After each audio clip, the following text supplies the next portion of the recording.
Hey, Riddle here. Welcome back to my channel, or welcome to my channel, where we explore everything gardening, social issues, and a lot of fun stuff.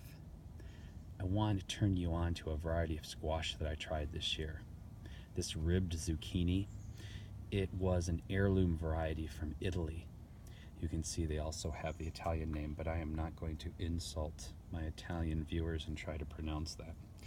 Costata Romanesco. Oh, I think I did it. Anyway, this squash variety is amazing.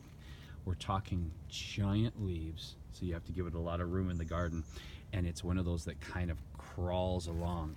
But the beautiful thing about this is not only does it produce prolifically giant flowers that can be stuffed and eaten, yeah, little ricotta cheese, some herbs, stuff it, tie it on the end, fry that flour in butter. Baby, that is an appetizer. I was actually at this fancy gourmet restaurant and they had them on the menu.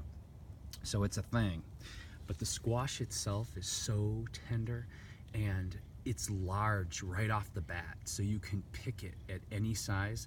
And even when I miss one, and you know when you grow squash that happens, and one will get a little large in just a couple days, no seeds.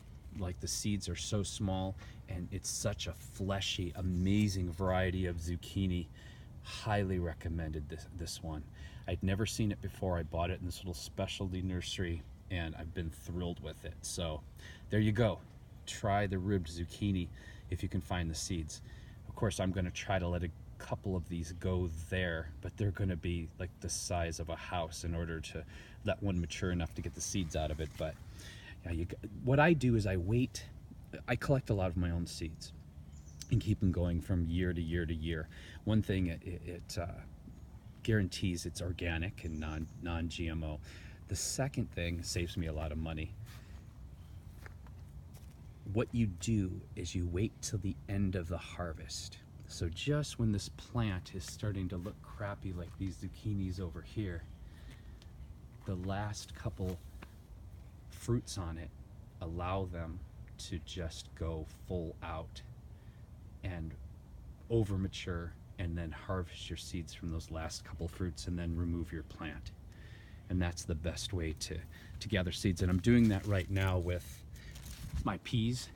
I've had these in since February, and they're just starting to burn out now. Well, they're not just starting, they are burning out now. So what I'm doing is I'm allowing the last peas to go ahead and fully mature, and then I'm going to collect the dried peas from those, and then I won't have to buy pea seeds next year. And this is 4th generation I've gotten my seeds from these, and don't have to buy them, and know exactly what was in them, what was put in them, what was used on them. Okay, thank you for coming to my channel. Thank you for watching my primitive videos. If you enjoy my garden wisdom, please subscribe. It helps. Take care of yourselves, and most of all, take care of each other, because how we treat each other on the streets is ultimately our reality. Bye for now.